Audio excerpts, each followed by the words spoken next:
ఇప్పుడు ఈ క్రొనోల్లో I mean it is possible that అంటే మేము నియర్లీ ఒక 2 months నుంచి కాన్సెప్ట్ గురించి ఎక్స్ప్లెయిన్ చేయడానికి ట్రై చేస్తాను. But just in case some people miss, I want to refresh. ఇప్పుడు the fundamental concept of your film ఏంటంటే, ఇప్పుడు మీ ఫిల్మ్ ఇండస్ట్రీలో నేను మా ఫాదర్ ఒక సౌండ్ ఇంజనీర్ అన్నపూర్ణ స్టూడియోస్లో, అందుకని ఎంతో కొంత నాకు యాక్సెస్ ఉంది. అంటే ఫిలిం పీపుల్ని కలవటానికి కానీ, లేకపోతే వాళ్ళకి నేనేం చేయగలను ఎక్స్ప్లెయిన్ చేయడానికి ట్రై చేయడానికి ఫస్ట్ యాక్సెస్ ఉండాలి. యాక్సెస్ లేకపోతే మీరు ఎవరికి చెప్తారు, గోడకు చెప్పలేదు కదా. సో బేసిక్గా ఆ టైంలో అలాగే, బట్ నేను I happen to be lucky enough to have some connection, but what ever. దాని తర్వాత నా మెరిట్ మీద వచ్చి ఉండొచ్చు, బట్ కనెక్షన్ అనేది ఇంపార్టెంట్. అఫ్ కోర్స్ ఇన్ని ఇయర్స్ అయిపోయిన తర్వాత ఇప్పుడున్న మన టెక్నాలజీలో ఎవరో చీరాల్లో ఉండొచ్చు, ఎవరో ఎక్కడో బాపట్లో ఉండొచ్చు, ఇంకెక్కడో ఉండొచ్చు. వాళ్ళకి ఫిల్మ్ ఇండస్ట్రీ అనేది యాక్సెస్ అనేది లేదు. సో వాళ్ళకి ఒక ఇన్హెరెంట్ టాలెంట్ ఉన్నప్పుడు ఎనీ క్రాఫ్ట్లో, అది డైరెక్టరా, యాక్టింగా, మ్యూజిక్ డైరెక్టరా, whatever, all those things, ఆ యాక్సెస్ అనేది ఎలా వస్తుంది? ఎందుకంటే ఇండస్ట్రీకి వాళ్ళ గురించి తెలీదు, మనకి we won't know the those talent and industry won't చెప్పేది. So your film as a concept is a bridge for that in my view. అదేంటది, ఇప్పుడు మామూలుగా మనం we will judge somebody by వాళ్ళు ఒక షార్ట్ ఫిల్ము లేకపోతే ఒక ఫిల్ము ఏదో చేశారు, ఏదో సంథింగ్. సో ఇండస్ట్రీలో ఒక సినిమా తీసినప్పుడు usually the decision is made by very few people, most of the time director, కొన్నిసార్లు మేబీ ప్రొడ్యూసర్. అలా 150 ఫిల్మ్స్ సంవత్సరానికి రిలీజ్ అవుతూ ఉంటే దాంట్లో ఆల్మోస్ట్ 70 to 80% ఫెయిల్యూర్ రేట్ ఉంటుంది, ఇఫ్ నాట్ మోర్. అప్పుడు ఎందుకు నచ్చలేదు? ఆడియన్స్కి నచ్చలేదు. ఆడియన్స్కి ఎందుకు నచ్చలేదు? డైరెక్టర్ తీసుకున్న డెసిషన్, లేకపోతే అది కాస్టింగా, స్టోరీయా, లేకపోతే మ్యూజిక్, ఇలాంటి రకరకాల ఏదైతే ఆర్ట్స్ ఉంటాయో అది నచ్చక, అప్పుడు మన సినిమా తీసేది ఆడియన్స్ కోసం. Audience are coming at the end of the whole thing, because cinema release అయిపోయింది, is nothing you can do about that. Audience first నుంచి క్రియేటివ్ ప్రాసెస్ లో ఎలా ఇన్వాల్వ్ చేయొచ్చు అనేది fundamental principle of your film concept. అప్పుడు all decisions, ఇప్పుడు నేను ఒక కాన్ఫిడెన్స్ తోటి ఒక డైరెక్టర్ని తీసుకున్నా, లేకపోతే ఒక డైరెక్టర్, లేకపోతే ఒక యాక్టర్నో ఏదో, అంటే అది నా అరగెన్సా, నా కాన్ఫిడెన్సా, లేకపోతే నాకున్న ఒక ఐ మీన్ దాన్ని ఏమంటారు, ఐ మీన్ ఒక మెంటల్ బ్లాక్ అవచ్చు, ఏదైనా అవచ్చు. సో దెన్ లేటర్ రిలీజ్ అయిన తర్వాత ఇందాక నేను చెప్పినట్టు that is rejected by the audience. So every key decision if it is taken by the audience, అంటే సినిమా తీరడు, they don't know the craft of the film, you know. Key decision అలాగా. ఇప్పుడు నేను చూపించేది, నేను ఒక కంటెంట్ ఇచ్చాను. ఆ కంటెంట్ క్రిమినల్ గ్యాంగ్ ఒక క్రిమినల్ని రిక్రూట్, ఇంకొక గ్యాంగ్లో ఒక కొత్త అతన్ని రిక్రూట్ చేసుకోవాలి. ఆ రిక్రూట్ చేసుకునే ప్రాసెస్లో దానికి ఎలాంటి టెస్ట్ పబ్లిక్ వెబ్సైట్లో అది క్రియేట్ చేసి బేసిక్ కంటెంట్ రాసి అది వాళ్ళు ఇంటర్ప్రిటేషన్ చేసుకోవచ్చు. కొంచెం కంటెంట్ అదే ఉండాలి, కానీ సెట్టింగ్, క్యారెక్టర్, డైలాగు ఇలాంటివన్నీ వాళ్ళ ఓన్ యూనిక్ ఇంటర్ప్రిటేషన్స్లో మార్చుకోవచ్చు అనేది ఆ టెస్ట్. సో ఇందులో మాకు వచ్చిన మోర్ దెన్ 400 సబ్మిషన్స్లో వి షార్ట్ లిస్టెడ్ 11, అండ్ ఇప్పుడు 11 ఫిలిమ్స్ అదే కంటెంట్లో బ్యాక్ టు బ్యాక్ ఇప్పుడు మీరు చూస్తారు. అప్పుడేంటి, మీకు బెస్ట్ డైరెక్టర్ ఎవరు అని తెలుసుకోవడానికి వేరే వేరే సినిమాలు అయితే వేరే వేరే సబ్జెక్ట్ మ్యాటర్ ఉంటుంది, వేరే వేరే షార్ట్ ఫిల్మ్, వేరే వేరే సీన్ ఉంటుంది. సో ఇప్పుడు ఈవెంట్ అయిపోయిన తర్వాత ఇవాళ రాత్రి మేము ఇదంతా ఆన్లైన్లో పెట్టేసి we are going to call for polling.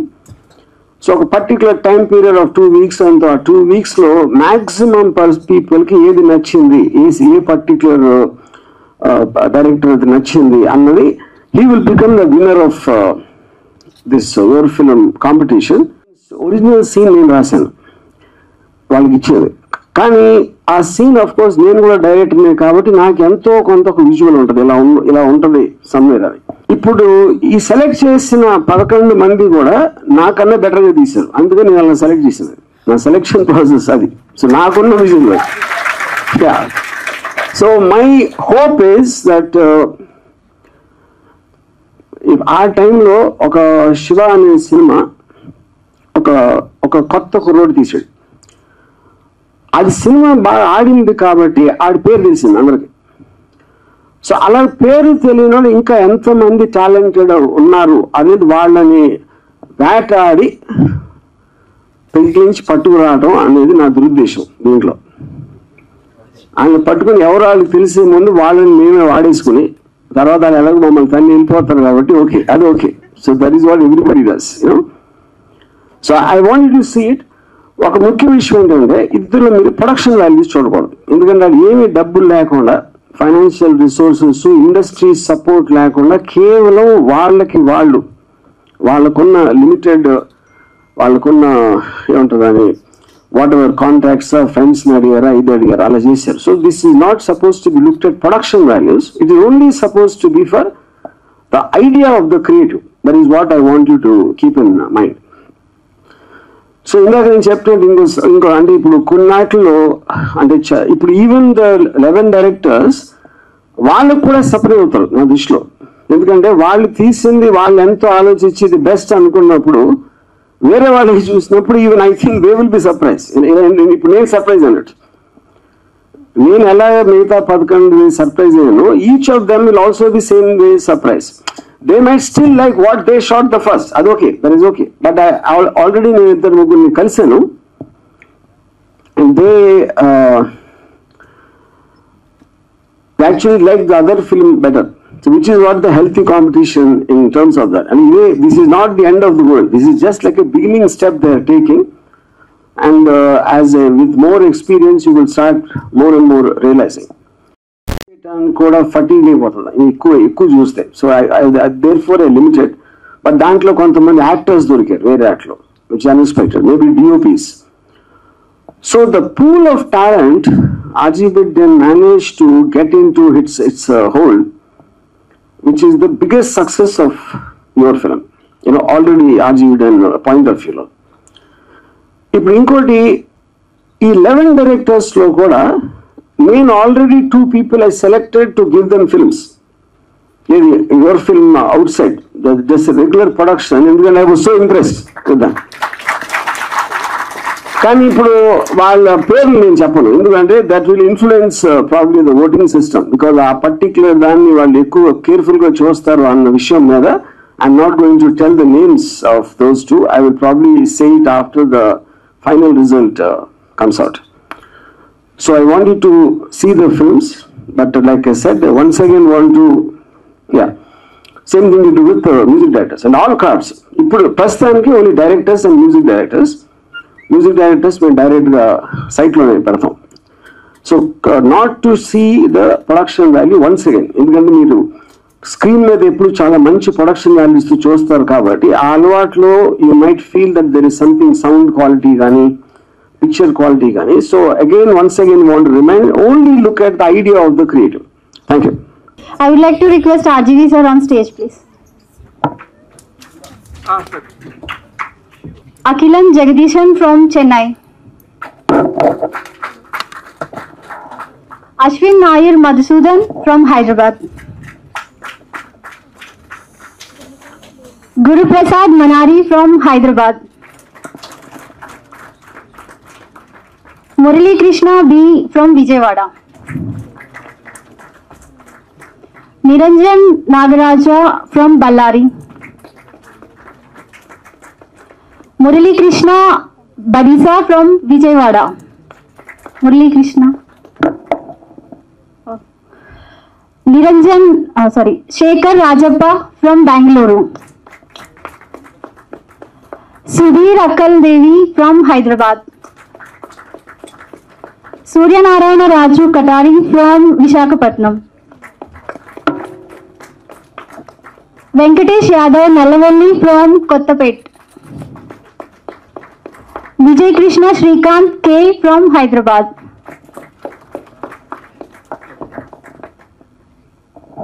ఇలాంటి ఒక టాలెంట్ని ఒక చిన్న కాన్సెప్ట్ ఇచ్చి ఒక లైన్ ఇచ్చేసి చేయమంటే దేశం మొత్తం నుంచి అన్ని స్టేట్ల నుంచి రావడం అనేది ఒక పెద్ద విషయం. ఈ మామూలుగా స్టార్ట్ చేసినప్పుడు చాలా ఏమొస్తారో అనే ఒక మైండ్ సెట్లో ఉన్నాం. ఒక్కసారిగా ఆర్జీవి గారు అలా పిలిపిగానే రావటం అనేది చాలా పెద్ద విషయం. ఇంతమంది వచ్చారు, మీరు కూడా చూశారు. ఒక్కొక్క చిన్నదానికి ఒక్కొక్కళ్ళ మైండ్ బ్రెయిన్ ఏ రేంజ్లో పనిచేసింది అనేది మనం చూసాం. ఇప్పుడు దానికి సంబంధించి ఫస్ట్ వాళ్ళందరితో ఒక ఫోటో ఇచ్చిన తర్వాత మన ఆర్జీవి గారు Q&A ఉంటుంది. వెల్కమ్ ఆర్జీవి గారు. వీళ్ళందరూ ఇండస్ట్రీలో ఒక కోవిడ్ లాగా వ్యాపించాలి అని నా కోరిక. ఎగ్జిస్టింగ్ ఇండస్ట్రీని ఒక వ్యాధిలాగా పట్టి మొత్తం ఒక కొత్త రకమైన వ్యూ పాయింట్స్ అనేది వస్తారని నా కోరిక. Thank you.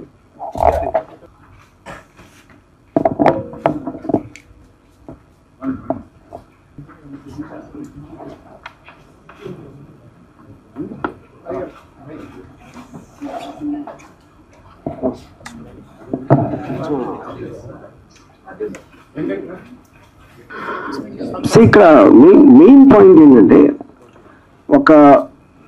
ఒక సీన్ ని ఇన్ని రకాలుగా తీయచ్చు అనేది ఒక రెవల్యూషన్ నాకు, even as a director of so many years experience.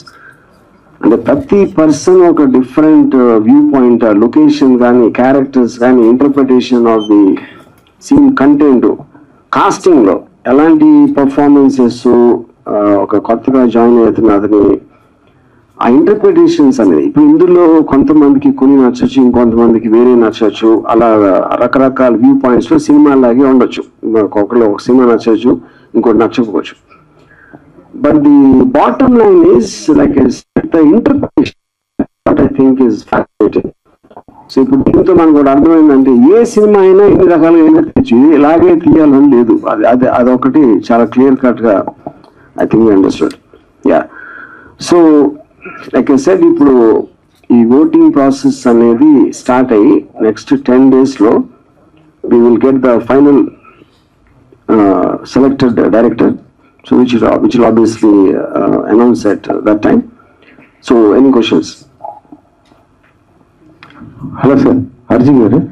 Yeah, ఇంతమందిని ఇంట్రొడ్యూస్ చేస్తున్నారు కదా, అంటే ఆర్జీవి నుంచి అంటే ఏం ఎక్స్పెక్ట్ చేయొచ్చు వీళ్ళ నుంచి అంటే ఏం చెప్తారు సార్? ఆర్జీవి నుంచి ఎక్స్పెక్టేషన్, ఆడ నుంచి ఎక్స్పెక్టేషన్, నా నుంచి ఉంది ఎక్స్పెక్టేషన్. ఇక్కడ అంటే ఆర్జీవి ఏం ఎక్స్పెక్ట్ చేస్తారు అంటే I think the point is, ఇప్పుడు ఒక డైరెక్టర్ అనే దానికి డెఫినేషన్ ఉన్న కంటెంట్ ని తన పర్ఫార్మెన్సెస్ తో, ఒక కటింగ్ తో, ఎడిటింగ్ ఎలా చేశారు, ఎలాగా కంటెంట్ ని ఒక ఎమోషనల్ గా కన్వే చేశారు అనేది టెస్టింగ్. అది సో ఆ టెస్ట్ ప్రూవ్ అయినప్పుడు ఒక సీన్ బాగా తీయగలిగితే automatically everything is a function of the script. దాని తర్వాత అదే దాన్ని వేరే అటు కూడా అప్లై చేస్తారు. సో మనం పాత రోజుల్లో ఏంటంటే ఒకళ్ళకి డైరెక్షన్ ఛాన్స్ ఇచ్చి మొత్తం సినిమా తీసే వరకు తెలియదు ఎలా తీసేయడం. ఇప్పుడు ఈ కాన్సెప్ట్ ఏంటంటే we can test him by the scene. తనకు ఉన్నది అంటే అంత సింప్లిస్టిక్ థింగ్ కూడా nobody thought of before. Ya, అంటే ఏదైనా సబ్జెక్ట్ ని రకరకాలుగా తీయొచ్చు. పాయింట్ ఇప్పుడు దీంట్లో ఎన్నుకున్న విధానంలో ఒకడు చాలా డార్క్ గా సీరియస్ గా తీసి ఉండొచ్చు, ఇంకొక కొంచెం ఒక హ్యూమర్ మిక్స్ చేసి ఉండొచ్చు, ఇంకొక అతను ఏదన్నా కొంచెం అన్ఎక్స్పెక్టెడ్ లేయర్స్. అంటే ఇప్పుడు లాస్ట్ దాంట్లో ఒక సాంగ్ రావటం మధ్యలో, అంటే ఉన్న కంటెంట్ లో ఎంత మీరు వేరియేషన్ తీసుకురావటం అనేది ఈచ్ డైరెక్టర్ ఇంటర్ప్రిటేషన్ బట్టి ఉంటది. అప్పుడు అది చూసినప్పుడు నేను ఆ పర్టిక్యులర్ పర్సన్ ఈ పర్టిక్యులర్ సినిమాకి పనికి వస్తాడని నాకు రావచ్చు. నేను కాకపోతే వేరే ప్రొడ్యూసర్ కూడా చూస్తారు అది. సో వాళ్ళకున్న సబ్జెక్టు, వాళ్ళకున్న ఒక రిక్వైర్మెంట్ అనేది they might find somebody good in this. ఈ పర్టిక్యులర్ టైప్ ఆఫ్ పర్సన్ మన సినిమా బాగా తీయగలుగుతున్నాయి. అప్పుడేంటి, ఇప్పుడు ఆర్జీవి డన్ అనేది ఒక షాప్ అనుకుంటే ఆ షాప్ లో కస్టమర్ కావాల్సిన వేరియస్ ఐటమ్స్ ఉన్నాయి. అప్పుడు ఎవరి టేస్ట్ బట్టి వాళ్ళని తీసుకోవచ్చు. That is the whole concept of that. ఇది వరకు ఆర్జీవి చాలా కొన్ని బయోపిక్స్ అలాంటివి తీశారు కదా, ఇప్పుడు అలాంటి బయోపిక్స్ తీయాలంటే మళ్ళీ రివర్స్ ఏమైనా తీయగలుగుతారు? అంటే మీరు గతంలో చూస్తుంటే పవన్ కళ్యాణ్ లేదా ఇటు చంద్రబాబు ఆ క్యారెక్టర్స్ తీసుకొని చేసింది. బట్ ఇప్పుడు ఏంటంటే వాళ్ళు ఏపీలో క్రియాశీలకంగా ఉన్నారు, ఒక AP CM, AP deputy CM. So ఇప్పుడు అలాంటి క్యారెక్టర్స్ మీరు చెయ్యాలంటే ఎలా చేస్తారు ఈ 2 క్యారెక్టర్స్ ని? అలాంటి క్యారెక్టర్ చేసాం కదా, మళ్ళీ ఇంకా ఎలా చేస్తానంటే అప్పుడు చేశారు. ఇప్పుడు ఒకవేళ చెయ్యాలి అంటే వాళ్ళని దృష్టిలో పెట్టుకొని చెయ్యాలి అనుకుంటే వాళ్ళని దృష్టిలో పెట్టుకొని ఇప్పుడు బేసిక్గా అడుగుతారు అనుకున్నా, ఆ రూట్ వచ్చారు మీరు. బేసిక్ గా ఇప్పుడు first of all Lakshmi NTR తీసినప్పుడు కూడా రూలింగ్ పార్టీ గవర్నమెంట్ లో ఉన్నప్పుడు తీశారు. సో దానికి ఏం ఫరక్ పడదు. But having said that definitely నేను ఇంతకు ముందు అనౌన్స్ చేశాను, ఇంకా పొలిటికల్ సినిమాలు జోలికి వెళ్ళాం. అంటే మీ నుంచి ఇప్పుడు కేవలం ఇలాంటి సినిమాలైనా, ఒకప్పుడు ఆర్జీవి అంటే బాలీవుడ్ లో ఒక పాపులర్ అయిన డైరెక్టర్ ప్రతి ఒక్కరికి కదా. అంటే ఇలాంటి సినిమాలు అంటే ఏంటి అంటే ఇప్పుడు ఇప్పుడు ఈ జనరల్ క్వశ్చన్స్ వేరే ఇంటర్వ్యూ మాట్లాడదాం. ఇది I want to talk about your film. ఇక్కడ మాట్లాడటం చాలా టైం ఉంది మనకి. ఆర్జీవి ప్రిన్సిపల్ గారికి చాలా మంది శిష్యులను తయారు చేయబోతున్నారు అనేది తెలిసిపోయింది. అయితే ఈ గతంలో మిమ్మల్ని నమ్ముకున్న వాళ్ళు బాగుపడ్డారు, మిమ్మల్ని నమ్ముకున్న వాళ్ళు కొంత పోయారు. సినిమాకి సంబంధించి మీరు ఏదైతే అంటే నేర్పిస్తున్నారో, ఇంతమంది యువకులను దర్శకులుగా మార్చే ప్రయత్నం చేస్తున్నారు. కానీ వాళ్ళు సినిమా తీసిన తర్వాత ఇండస్ట్రీలో పడే స్ట్రగుల్స్ మామూలుగా ఉండవు. కొత్త దర్శకులకు సంబంధించి వాళ్ళ టాలెంట్ ఎంత ఉన్నా, మీరు ఎంత గుర్తించినా, ఇండస్ట్రీలో వాళ్ళని గుర్తించే వాళ్ళు చాలా కరువు అవుతున్నారు. సో దానికి మీ సమాధానం ఏంటి? ఫస్ట్ ఆఫ్ ఆల్ అది చాలా నోషనల్ ఆర్గ్యుమెంట్. ఇప్పుడు ఎవరైనా సరే వాళ్ళకున్న అంతమంది కోరుకునే ఒక పొజిషన్ కి ఆటోమేటిక్ గా సక్సెస్ అయ్యే వాళ్ళు తక్కువ ఉంటారు. The higher you want to go, obviously the more difficult it is to sustain. అది వాళ్ళకున్న కెపాసిటీ బట్టి, వాళ్ళని జనాలు ఎంత రిసీవ్ చేసుకుంటారో దాన్ని బట్టి ఉంటుంది. So you can't speculate on that. మీరు డైరెక్టర్ ఫస్ట్ డైరెక్షన్ షాట్ పెట్టినప్పుడు సో మీకు మీ మనస్థితి ఎలా ఉండేది? ఇప్పుడు వీళ్ళు ఎంతమందిని చూసిన తర్వాత సో వీళ్ళు ఏ టైప్ ఆఫ్ ఎట్లా ఉంటున్నారు, ఈ తరం దర్శకుల ఆలోచనలు ఏ విధంగా ఉన్నాయి? అప్పుడు ఎలా ఉండేది, ఇప్పుడు ఎలా మారుతూ వస్తుంది? ఫిల్మ్ అనేది ఎవెన్చువల్లీ ఎమోషనల్ ఆస్పెక్ట్. మీరు అంటే క్యారెక్టర్స్ అనేవాళ్ళు టైమ్లెస్. ఇప్పుడు గాడ్ ఫాదర్ లాంటి సినిమా మనం 50 years నుంచి చూస్తున్నా, అది పాతది ఎందుకు అనిపించదు? Because the characters look as real as ever. ఇంకా హ్యూమన్ బీయింగ్స్ ఎమోషన్స్ అనేది మారదు. మీ క్యాప్చర్ చేసే టెక్నాలజీ మారుతుంది, యూనో.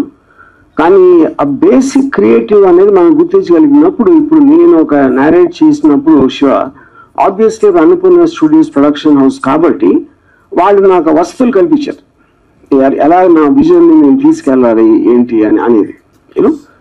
సో ఇప్పుడు కానీ నేను ఫస్ట్ వాళ్ళని ఇంప్రెస్ అయినప్పుడు నేను కూడా ఈ సీన్లో ఉన్నాను కదా, నేను ఆ సీన్ కూడా తీసి చూపెట్టలేదు, జస్ట్ నేరేషన్తో నేను ఇంప్రెస్ చేయగలిగాను.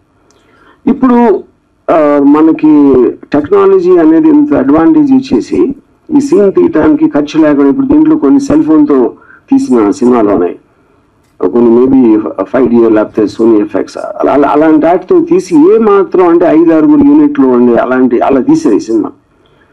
దాంతో మనకు ఈ ఆస్పెక్ట్స్ అనేది ఏది మనం ఇంప్రెస్ అయిందని తెలిసినప్పుడు అప్పుడు you can interact with that person and take it ahead. అది ఇప్పుడు అవి ఎప్పుడో ఒకళ్ళు ఇద్దరు ఒక కోఇన్సిడెంటల్ గా దొరకటానికి ఒక పద్ధతి ప్రకారం ఆర్జీవీ టైంలో ఇంత టాలెంట్ అక్యుములేట్ అయి ఉన్నప్పుడు ఆటోమేటిక్ గా మీకు ఇందాక నేను చెప్పిన షార్ప్ ఎగ్జాంపుల్ అది. అది సేమ్ థింగ్ మ్యూజిక్ డైరెక్టర్స్కి అవుతుంది, సినిమాటోగ్రాఫర్స్కి అవుతుంది, అందరికి అవుతుంది. ఆర్జీవి అంత స్వార్థపరుడు ఎవరు లేరు. ఆర్జీవినే చెప్పాడు ఆ విషయం. నాకు ఏ స్వార్థం ఉండి మీరు యువర్ ఫిలిం ద్వారా ఇంతమంది డైరెక్టర్ని ఇండస్ట్రీకి పరిచయం చేయాలనుకుంటున్నారు? ఒకటి, ఇందులో మీకు నచ్చిన అన్ని అంశాలు ఉన్నాయని చెప్పి 11 సెలెక్ట్ చేశానన్నారు. మిగతా అన్ని కూడా మీరు చెప్పిన ఆ లైన్ ప్రకారమే వచ్చాయా? దేశంలో ఎన్ని ప్రాంతాల నుంచి వచ్చాయి? Mostly we got from South India, అంటే గుడ్ వన్స్. నార్త్ ఇండియా నుంచి వచ్చినాయి కానీ దే డిడ్ నాట్ పాస్ అది సెలెక్షన్, షార్ట్ లిస్టెడ్ దాంట్లోకి రాలేదు. మోస్ట్లీ Hindi versions. But music directors I'm very happy, we got lot of people. అది మేము షార్ట్గా పబ్లిష్ చేస్తాం. సినిమాటోగ్రాఫర్స్కి యాక్టర్స్కి నేను ఇచ్చిన టెస్ట్లోనే ఒక ఫ్లా ఉంది, సో అది కరెక్ట్ చేసి మళ్ళీ చేసాం. But I'm sure will get that. ఇందాక నేను చెప్పాను స్వార్థం ఏంటనేది చెప్పలేదా ప్రశ్నకు సమాధానం? ఇప్పుడు నేను వీళ్ళకి బ్రేక్ ఇవ్వడానికి నా ఉద్దేశం లేదు. వాళ్ళ టాలెంట్ ని ఆర్జీవీ టైంలో వాడుకోవడానికి నేను రవి గారు పనిన కొట్ట. ఇది అది కరెక్టేనా? అంతేనా? మళ్ళీ మీరు మారిపోయారేమో, మీరు స్వార్థంలోంచి మారిపోయారు, మీరు ఇప్పుడు మంచి వాళ్ళు అయ్యారు, రాముడు మంచి వాళ్ళు లేదు, అలా ఏం లేదు కదా. అది సమస్య లేదు, ఆ ప్రమాదం లేకపోతే ప్రాబ్లం లేదు. ఇప్పుడు నా పాయింట్ ఏంటంటే నేను వాళ్ళని వాడుకుంటాం, వాళ్ళు మమ్మల్ని వాడుకోవాలి. So this is a business deal, అంతేగాని వాళ్ళని ఉద్ధరించడానికి నాకు ఏమాత్రం ఉద్దేశం లేదు. Hi sir, this is Ankita. So RGV garu అంటే ఆయన మూవీస్ లో చూస్తే లవ్ ఉంటుంది, romance and violence. So why did you choose in this film only violence? మీ రక్త చరిత్ర చూడలేదా? సత్య చూడలేదు. అది బేసిక్, అది పాయింట్ అది కాదు. ఇది this is not a film, this is just one scene. ఆ సీన్ లో ఒక గివెన్ కంటెంట్ రేపు పొద్దున్న నేను నాకు లవ్ సీన్ కూడా ఇవ్వచ్చు ఒక టెస్ట్ కింద. ఇక రైట్ లో ఈ పర్టికులర్ థింగ్ అనేది ఇది డిసైడ్ చేసుకున్నాం. యా. సో ఇప్పుడు చూస్తే 11 డైరెక్టర్స్ ఉన్నారు, వాళ్ళలో మీ పర్సనల్ గా 2 డైరెక్టర్స్ నచ్చారు అని చెప్పారు. ఇద్దరు డైరెక్టర్స్ నచ్చడం క్వశ్చన్ కాదు, నేను అనుకునే ఒక కథకు వాళ్ళ టెంపర్మెంట్ సూట్ అవుతుంది అనిపించింది నా ఆల్రెడీ ఎగ్జిస్టింగ్ స్టోరీస్ లో. ఓకే, అంటే ఏ స్పెషలైజేషన్ నచ్చింది మీకు పర్టికులర్ ఆ డైరెక్టర్స్ లో?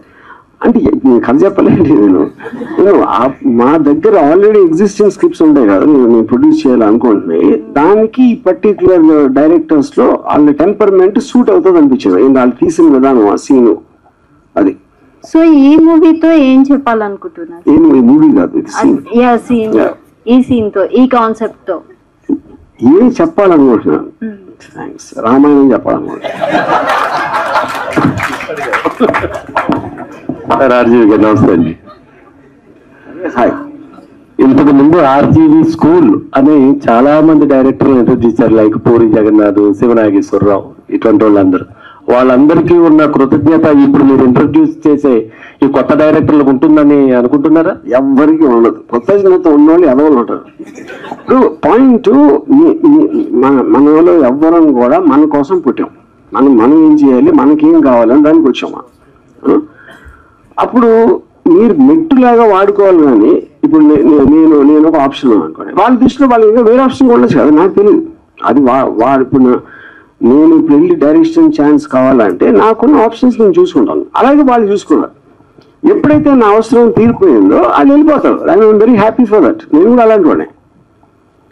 నేను వాళ్ళకి బ్రేక్ ఇచ్చాను, వాళ్ళకి దారి చూపించాను నేను అంటూ కూడా చాలా సందర్భంగా చెప్పాను. వాళ్ళు రేపు పొద్దున్న ఇప్పుడు ఎన్టీఆర్ కొత్త వాళ్ళు కాబట్టి కొంచెం చెప్పినట్టు వింటారని కాదు, నేను చెప్పినట్టు వినేవాళ్ళు నాకు చూద్దు అసలు. వాళ్ళకున్న ఇంటర్ప్రిటేషన్ ఎప్పుడైతే అది అంటే ఇప్పుడు రేపు పొద్దున్న ఫస్ట్ సినిమాకి నేను ఏదో కొంచెం నా ఎక్స్పీరియన్స్ తోటి ఏదో చెప్పచ్చు, వాడేవాడు సంథింగ్. రేపు పొద్దున్న సక్సెస్ఫుల్ అయ్యాను అనుకోండి, పోవాలంటే అయిపోయింది, నో ప్రాబ్లం. అని అలాగే ఉండాలి. That's the point. బికాజ్ నేను ఇందాక చెప్పాను కదా, మమ్మల్ని వాళ్ళు వాడుకోవాలి, వాళ్ళని మేము వాడుకుంటాం. సరే, ఇందులో ఇంకా ప్రేమ, అనుబంధం, మెంటార్, ప్రాటజీ ఏమీ లేదు. వెస్ట్ గోదావరి నుంచి వచ్చిన మీరు, వెస్ట్ గోదావరి నుంచి వచ్చారు కదా, ఈ గోదావరి జిల్లాల నుంచి ఎవరు ట్రై చేయలేదండి ఈ కాన్సెప్ట్ లో? ఒకటి కూడా కనపడలేదు అంటే షార్ట్ లిస్టెడ్ లో లేరు. అంటే అది coincidence. I don't think area wise అంటే చేసి ఉండొచ్చు. మాకు వచ్చిన 400 పైన దాంట్లో ఓకే, ఈ షార్ట్ లిస్టెడ్ లో మేబీ లేరేమో. ఓకే, నేను వెస్ట్ గోదావరి కదా. అవునవును, అందుకనే అసలు ఒక్కరు కూడా కనపడలేదు నాకు దాంట్లో. నెక్స్ట్ లాస్ట్ ఒక రీల్ చూసాం మనం, ఆ అబ్బాయి మిమ్మల్ని ఇంప్రెస్ చేయడానికే చేశాడు అది 100%. కాల్చే ముందు జాము రాత్రి పాట రావడం ఇవన్నీ అది బాగా మాకు కూడా నచ్చింది. ఇప్పుడు మీరు చెప్పింది కరెక్ట్. నా పాయింట్, ఇప్పుడు షార్ట్ లిస్ట్ నేను చేస్తున్నాను తెలిసినప్పుడు ఎంతో కొంత అందరూ నన్ను ఇంప్రెస్ చేయడానికి ఉంటుంది గ్యారెంటీ. సో ఇప్పుడు మీరు అదొక్కటే నోటీస్ చేశారు అంటే అప్పుడు డెఫినెట్ గా నన్ను ఇంప్రెస్ చేయడంలో పాస్ అయిపోయినట్టే కదా. 100%. అది చాలు, ఇంకా డైరెక్షన్ పక్కన పెట్టచ్చు. Thank you sir, thank you. Yeah, RGV sir. Yeah, so యువ ఫిలిం కాన్సెప్ట్ అనేది చాలా అద్భుతమైన కాన్సెప్ట్ తీసుకొచ్చారు. యంగ్ డైరెక్టర్స్ ని కూడా ఇంట్రొడ్యూస్ చేస్తున్నారు. సో ఈ 11 మెంబర్స్ లో అంటే అందరూ మీకు బాగా నచ్చారు, అందులో ఒక పర్సన్ అయితే అవుతారు ఆర్జీవి కంపెనీ నుంచి ప్రొడక్షన్ కి ప్రొవైడ్ చేస్తారని చెప్పారు కదా. సో అంటే ఆర్జీవి మూవీ అంటే చాలా మందికి ఎలా ఉంటుందంటే యూట్యూబ్ పరంగా మిలియన్ ఆఫ్ వ్యూస్ ఉంటాయి కానీ థియేటర్స్ పరంగా చాలా తక్కువ రెవెన్యూ అలాగా ఉంటుందంటారు. సో వీళ్ళు కనుక మూవీ తీస్తే సో అది ఎలా ఉంటుంది అంటే థియేటర్ పరంగా వెళ్తారా లేదా ఓటీటీ పరంగా వెళ్తారా? ఇప్పుడు బేసిక్ గా ఇది ఇప్పుడు నేను తీయట్లేదు సినిమా, వేరే వాళ్ళు చేస్తున్నారు. సో దానికి question irrelevant thing. Sir hi sir. Sir ముందు క్వశ్చన్ అడిగే కన్నా ముందు మనం చాలా ఈవెంట్లలో చూసాం కానీ ద మోస్ట్ స్టైలిష్ అవుట్ఫిట్ ఈ రోజు మాకు కనబడుతుంది.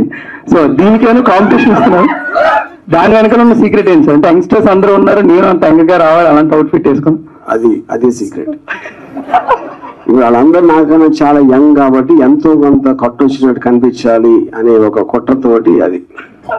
Great sir. సార్ నా మెయిన్ క్వశ్చన్ ఏంటంటే సార్, షార్ట్ అనేది చేశారు, బట్ ఒక్కొక్కరి దగ్గర కొంతమంది ఏమో డ్రామా క్రియేట్ చేసి చెప్పడం జరిగింది, కొంతమంది స్ట్రైట్ ఫార్వర్డ్ గా మీరు ఇచ్చిన లైన్ ని చాలా చక్కగా చెప్పేశారు. But what is the conditions మీరు పెట్టింది ఏంటి సార్? అంటే మెయిన్ నేను పెట్టిన ఒకటే, నేను కంటెంట్ అదే ఉండాలి, బట్ ఇంటర్ప్రిటేషన్ మీరు క్యారెక్టర్స్ ఎక్కువ పెడతారా తక్కువ పెడతారా, డైలాగ్ ఎలా రాస్తారు, ఎలాంటి సెట్టింగ్ లో తీస్తారు, అలాంటి మ్యూజిక్ వాడటం కానీ ఇలాంటివన్నీ నేను వాళ్ళకి వదిలేసాను. సార్ ఇంకోటి సార్, ఎవరికైతే మీరు ఆపర్చునిటీ ఇవ్వబోతున్నారో వాళ్ళ మీద మీ షాడో కూడా పడే అవకాశం ఎంతవరకు ఉంటుంది సార్? డెఫినెట్ ఉండవు. ఎందుకంటే the whole idea of that is that ఇప్పుడు వీళ్ళని జడ్జ్ చేసేవాళ్ళు ఓటింగ్ ప్రాసెస్ లో చేస్తారు. సో వాళ్ళు సెలెక్ట్ చేసుకున్నారు, ఎందుకు ఇది చేశారు, ఇది చూశారు, ఎలా చేశారో చూశారు. దాని తర్వాత నేను మళ్ళీ దాంట్లో వెళ్ళి పెట్టడం అనేది నేను కాదు.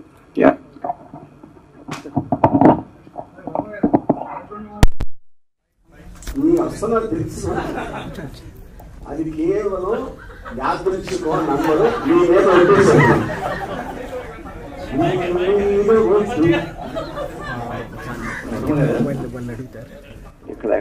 వర్మ గారు, ఇప్పుడు మీరు ఇచ్చిన కాన్సెప్ట్ ఏంటి? ఒక గ్యాంగ్, ఒక మాఫియా గ్యాంగ్ లో ఒక కొత్త కుర్రాడిని జాయిన్ చేసుకోవడం కోసం ఆ కుర్రాడిని ఎలా కన్విన్స్ చేస్తారు, లేదా ఆ కుర్రాడికి ఎటువంటి టెస్ట్లు పెడతారు అనేది. కానీ నేను చూసిన దాని ప్రకారం ఏ ఒకటి రెండు తప్ప మిగతావన్నీ కూడా అవే ఫ్రమ్ ది సబ్జెక్ట్ ఉన్నట్టు అనిపించినాయి. మీరు ఎలా సెలెక్ట్ చేశారు వీటిని? అవే ఫ్రమ్ ది సబ్జెక్ట్ ఎలా అయిందండి, ప్రతి దాంట్లో కూడా ఫస్ట్ టైం క్రైమ్ చేస్తున్నట్టు ఉంది తప్ప ఆ కుర్రాడిని గ్యాంగ్ లో చేర్చుకోవడం కోసం ఆ కుర్రాడిని ఎలా కన్విన్స్ చేస్తున్నారు, లేదంటే ఆ కుర్రాడికి ఎటువంటి టెస్ట్లు పెడుతున్నారు అనేది. ప్రతి దాంట్లో ఒక అతన్ని గమనించి చంపటానికి నీ దగ్గర అంత ధైర్యం ఉందా లేకపోతే అంత తెగింపు ఉందా అనేది టెస్ట్ కామన్. మొత్తం అన్ని 11 ఫిలిమ్స్ లో కూడా అదే ఉంది. ఇంకా మీరేమనుకున్నారంటే ఎక్కడ వచ్చాయి? మీరు చెప్పిన దాని ప్రకారం గ్యాంగ్ లోకి ఒక కొత్త కుర్రాడిని జాయిన్ చేసుకోవడం కోసం అతను ఎలా కన్విన్స్ చేస్తారు, ఎలా మోటివేట్ చేస్తారు, లేదా ఎటువంటి టెస్ట్ పెడతారు. టెస్ట్ పెట్టడం అనేది ఫస్ట్ టైం క్రైమ్ చేస్తున్నట్టు, ఫస్ట్ టైం క్రైమ్ చేయడానికి హెజిటేషన్ అది ఉంది తప్ప ఆ కుర్రాడి ధైర్యాన్ని కానీ లేకపోతే మోటివేట్ చేయడం కానీ ఉన్నట్టు అనిపించలేదు నాకు. ఇది ఒక్క ఆస్పెక్ట్ లో ఉన్న ఒక్క సీన్, ఇది సినిమా కాదు కదా. సో ఆబ్వియస్లీ మీరు చెప్పేది లాంగ్ టర్మ్ లో ఒక సీన్ లో అవుతుందని కాదు. ఈ టెస్ట్ అనేది కేవలం ఒక పేజ్ లో ఉన్న గివెన్ కంటెంట్ ని సినిమాటిక్ గా ఎలా తీయగలుగుతారు అనేది పాయింట్ అక్కడ. ఆర్జీవి గారు, సార్ ఆర్జీవి గారు, ఇప్పుడు మీ మూవీస్ చూసినప్పుడు ఆడియన్స్ కి చాలా రకాలుగా ఇష్టపడతారు మీ మూవీస్ ని. అంటే ఒక్కొక్కరికి ఒక టైప్ రీజన్ ఉంటుంది. సో డైరెక్టర్ గా మోస్ట్ ఎంగేజింగ్ క్రాఫ్టింగ్ ఫిలిమ్స్ మీరు చేస్తారు. సో ఈ క్రాఫ్ట్ ఫిలిం చేసినప్పుడు, అవి షార్ట్ టెస్ట్ ఫిలిం చేసినప్పుడు వాళ్ళకి పారామీటర్స్ ఏమి ఇచ్చారు? పారామీటర్స్ ఇన్ని షార్ట్ టైమ్ లో చేయాలని చెప్పి. So time is not the point. నేను ఇందాక చెప్పినట్టు ఒక పేపర్ మీద ఉన్న సీన్ ని సినిమాటిక్ మీడియం యూజ్ చేసి దాన్ని ఎలా మీరు పిక్చరైజ్ చేస్తారు, అదొకటే. టైం అనేది ఎప్పటికి సబ్మిట్ చేయాలని చెప్పాను. వాళ్ళు టెస్ట్ చేసుకుని వాళ్ళకున్న వేరే వేరే problems, that doesn't make it difference. ఎందుకంటే వాళ్ళ రిసోర్సెస్ లేకుండా చేసినప్పుడు ఫిల్మ్ ఇండస్ట్రీ లాగా చాలా టైం తీసుకుని చేసే స్కోప్ కూడా ఉండదు ఎవరికి. కానీ చాలా మూవీస్, మీ సర్కార్ కానీ శివ కానీ అది ఇన్ఫ్లుయెన్స్ కనిపించింది ఈ షార్ట్ ఫిల్మ్స్ లో, టెస్ట్ మూవీస్ లో. సో మీరు వాళ్ళు ఇన్ఫ్లుయెన్స్ చేసినట్టు అనిపిస్తుందా మీరు చూసినప్పుడు? I mean everybody gets influence. ఇప్పుడు నేను గాడ్ ఫాదర్ అన్ని చూసి అంతకుముందు చేసినప్పుడు ఎవ్రీబడి గెట్స్ ఇన్ఫ్లుయెన్స్.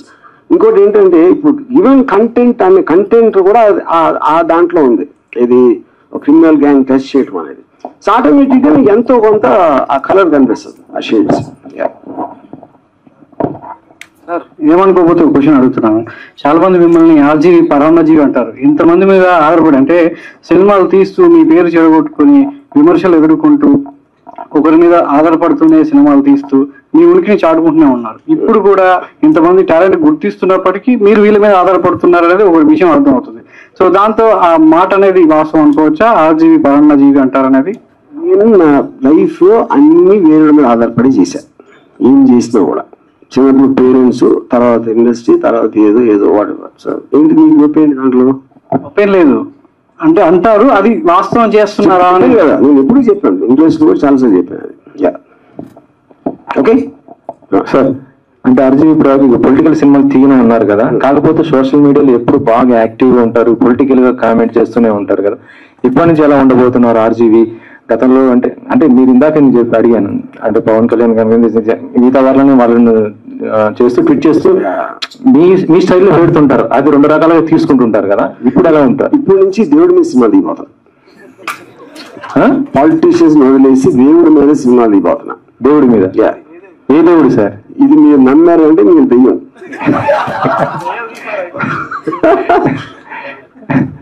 ఓకే, అయిపోయింది. యువర్ ఫిల్మ్ క్వశ్చన్స్ అయిపోయినాయి. Thank you sir. ఇప్పుడు నెక్స్ట్ రాబోయే ఆర్జీవి గారు చాలా ఎనర్జీగా మళ్ళీ ఫామ్ లోకి వచ్చి 4-5 సినిమాలు ఉన్నాయని చెప్పేసి అనుకుంటున్నారు. అదొకటి. ఆ 4 సినిమాలు ఏమన్నా డీటెయిల్స్ చెప్తారా? ఒకటి ఇప్పుడు అయితే యువర్ ఫిల్మ్ కి సంబంధించి మీరు సాటిస్ఫైడ్ గా ఉన్నారా సార్? ఇంతకు నుంచి ఏం మాట్లాడాను నేను? Thank you sir. I'm super happy అని చెప్తే మీరు అప్పుడు నిద్రపోయారా?